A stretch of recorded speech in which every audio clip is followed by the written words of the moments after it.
먼저 이재명 판교 대장동 게이트와 관련해서 말씀드리겠습니다. 권력에 의한 비호, 어쩌면 공모하에 판교 대장동에서 벌어진 대형 비리 의혹 사건에 대해 민주당은 진실 규명은커녕 이를 쉬쉬하며 덮기에만 급급합니다. 자기들 진영의 유력 인물이 관여된 사건이기 때문입니까? 자기 편이면 무슨 불법과 비리를 저질러도 모두 면죄부를 주려는 민주당의 내로남불은 어제 오늘만의 일이 아닙니다. LH 부동산 비리 사건에서도 보았듯이 이러한 민주당의 태도는 국민적 저항에 부딪힐 것임을 명심해야 할 것입니다. 이재명 후보는 자신에게 중대한 법적 책임, 행정적 책임, 정치적 책임이 있는 것으로 드러나고 있는 역대급 일확천금 사건에 대하여 이제는 국민들 앞에 솔직히 사과하고 그 폭리 부당이득의 환수 대책을 제시해야 마땅합니다. 엉뚱한 곳으로 시선을 돌리기 위한 얄팍한 장난질에 속을 국민들은 더 이상 없습니다. 이 지사가 동문서답을 하거나 횡설수설을 하면서 이 사건의 실체를 사이다처럼 속 시원하게 해명하지 못하는 데에는 매우 치명적인 다른 이유가 있다는 의혹이 점점 확신으로 굳어가고 있습니다. 무능한 문재인 정권의 부동산 정책 실패로 국민들은 하루아침에 벼락거지가 되었는데 극소수의 판교 대장동 관계자들은 벼락부자가 되었습니다. 어제 우리 국민의힘은 국민의당과 함께 대장동 게이트 특검 법안 및 국정조사 요구서를 국회에 제출했습니다. 권력 비호하에 특정 개인이 천문학적 사익을 취한 것이 사실이라면 의법, 엄중 처벌하는 것이 공정이고 정의입니다. 특권과 반칙을 몰아내는 데 여야가 따로 있을 수 없다고 생각합니다. 민주당과 이재명 지사가 주장하듯이 대장동 게이트가 국민의힘 게이트라면 민주당과 이재명 지사가 더 적극적으로 특검과 국정조사를 하자고 해야 이치에 맞지 않는 겁니까? 이재명 지사는 입으로만 떳떳하다고 떠들 것이 아니라 당당하게 국회에 나와서 국민의 의혹에 답해야 할 의무가 있습니다. 민주당 역시 이제 자충수 그만두시고 특검과 국정조사 요구에 적극적으로 협조하기를 바랍니다. 숨기는 자가 범인입니다. 더 이상 숨기고 버티면 제2의 조국 사태를 겪게 될 것입니다.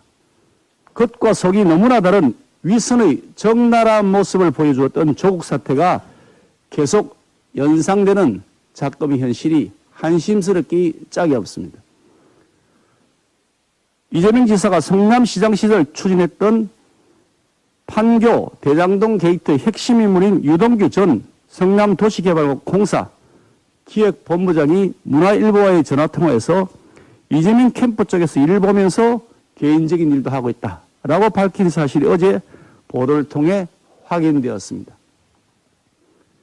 가짜 뉴스를 박멸하겠다면서 추석 연휴 첫날 밤에 고발장을 들고 제출했던 이재명 캠프였지만 실상은 고발감도 안 되는 사안을 가지고서 추석 밥상 민심을 어지럽힐 심산으로 정치쇼를 벌인 것이나 다름없습니다.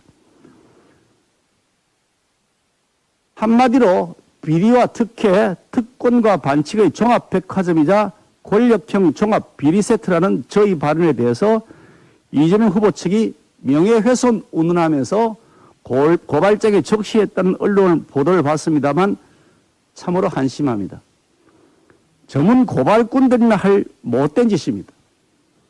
하루가 멀다고 터져나오는 각종 의혹은 이미 이번 이재명 판교 대장동 게이트가 종합 비리 세트의 완결판임을 증명하고 있습니다.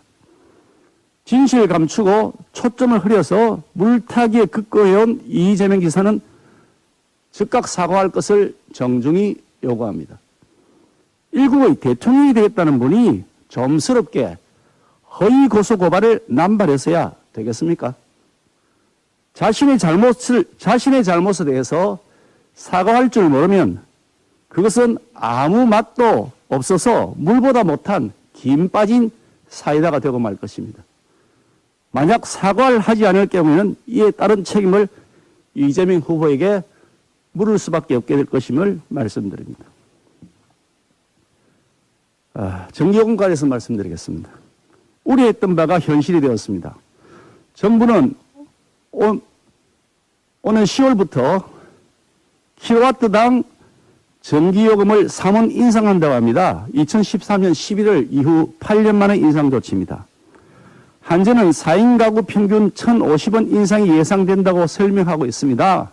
하지만 가정용 전기요금뿐 아니라 업소용 산업용 요금도 함께 인상됩니다. 그러지 않아도 코로나로 힘든 시기를 보내고 있는 자영업자, 소상공인, 산업계에도 큰 부담으로 돌아갈 것이고 생활물가, 연쇄 인상으로 이어질 수 있습니다.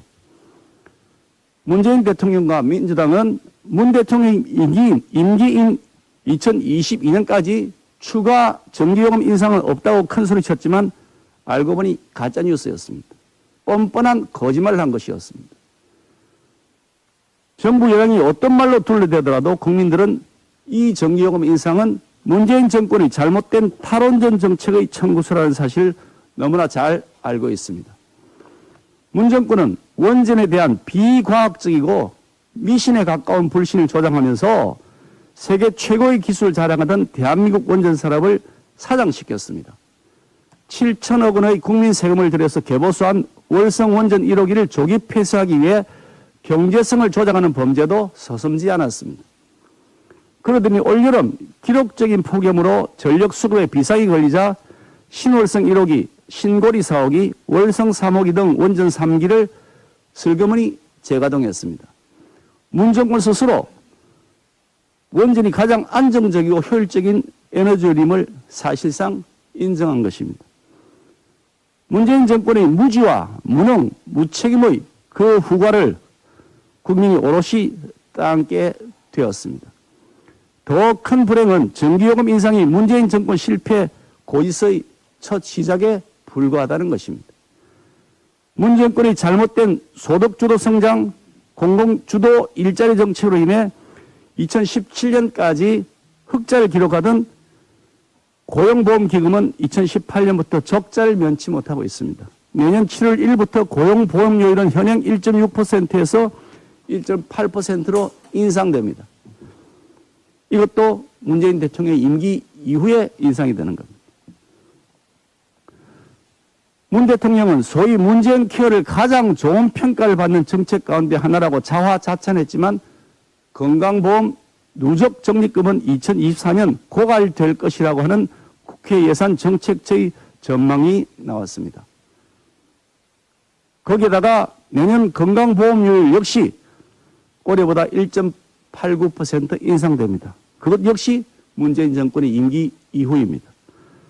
임기 내내 나라 곳간 다 털어먹고 먹튀하겠다는 심보가 아니고서야 어떻게 이렇게 무책임한 정책 실패 청구서를 국민에게 날릴 수가 있습니까? 자신이 임기만 마치면 끝이라고 생각한다면 커다란 오산입니다. 문 정권의 정책 실패 책임은 임기가 끝난다고 하여 끝나지 않습니다. 그 책임을 반드시 묻겠습니다. 그것이 정의이기 때문입니다. 그렇게 할 수 있도록 내년 대선에서 정권 교체를 반드시 해야 합니다.